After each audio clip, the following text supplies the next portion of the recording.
We've got this moment in America where everybody's talking about criminal justice reform. The president is talking about it. Members of both parties are talking about it. There's actually an expectation that this is going to be an issue that Congress may actually do something about in the next couple of weeks, next couple of months. And so there is an opportunity to move this nation. Now, that's good. Now, here's what's bad, is that we're not defining what criminal justice reform looks like. And so what we have to do is to actually begin articulating what reform looks like. And what I'm saying to people is that we should cut the prison population in this nation by 50% in the next 8 years.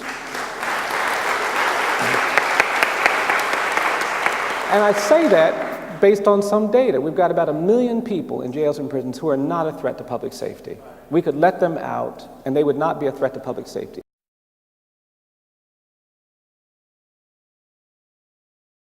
But if we let out 1 million people, we're going to have to invest in reentry. We are.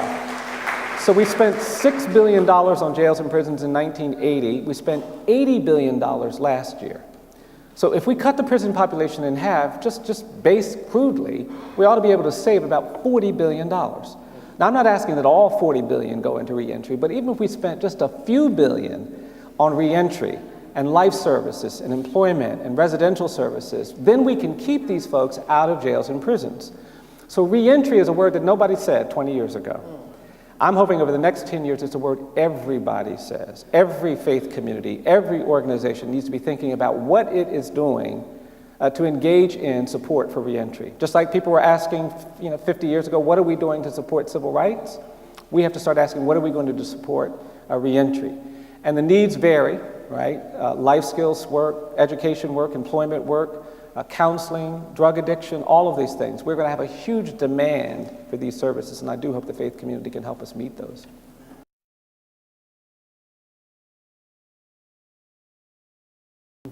So I do think that we have to insist on these reforms that change the culture of our courts. Half of it is the composition of the courts, right? We can still dramatically need to increase diversity on our courts. That helps a little bit, but the culture has to change. And I think, pushing back against the politicians that keep emphasizing toughness at the expense of justice is going to be part of it. I do think that the bills that are pending are good. I mean, the truth is, though, the federal legislation that's going on, only 10% of the people in jails and prisons are under the control of Congress. We've got 2.3 million people in jails and prisons. About 200,000 are in the federal system. So Congress actually can't fix the problems that we are dealing with in most of the country. It's going to be jurisdiction by jurisdiction.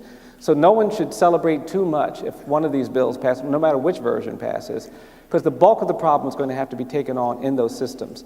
The two things I do think Congress can do is to stop funding these initiatives that have contributed to the racial disparities. And so the millions of dollars that we poured into drug enforcement, these task forces, et cetera, that's been the biggest source of these racial disparities. If we end the war on drugs, if we start dealing with drug addiction and dependency as a health issue rather than a crime issue, we will see these disparities based on race drop dramatically. And then the second policy response is that I really do think we have to resist and demand an end to mandatory sentencing. It's not useful, it's not helping. And it's the last question, I do think part of it, what we do, I think we have to push in three areas. We've got political reforms. We should know everybody's policy and position on these kinds of issues before we vote for them. I mean, they don't talk about it. They're not talking about children prosecuted as adults and racial disparities, but we have to make them talk about it.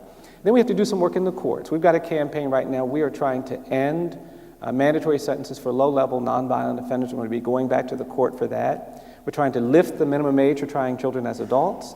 The courts have a role to play because they can be counter-majoritarian, and that's important. And then the last area is at the community level, just engaging people with the kind of hopeful engagements that actually make doing the right thing a little more tempting, a little more imaginable than what it is right now.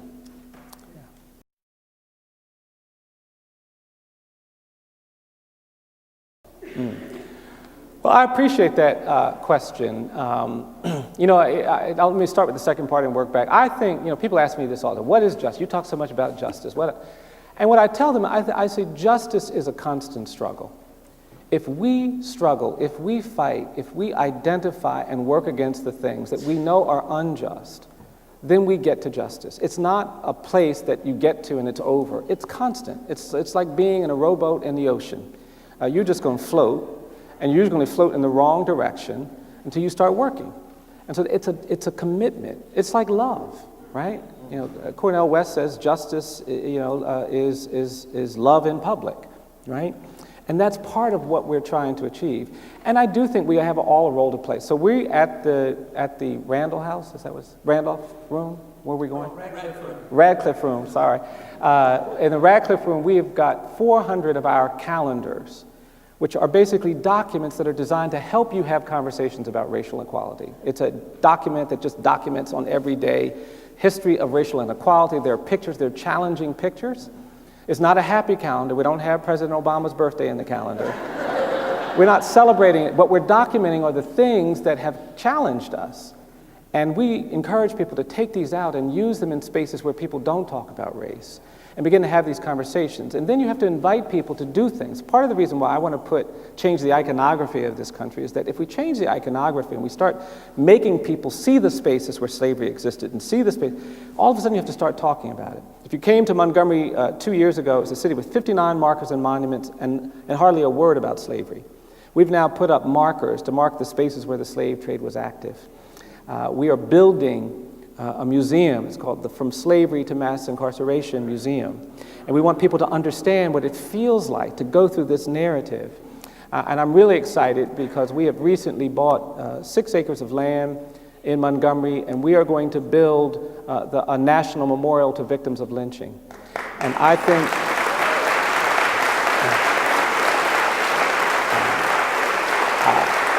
and I invite all of you to come to Montgomery. And I mentioned to some of the pastors beforehand, we are organizing efforts. Everyone in here can play a role in building this memorial.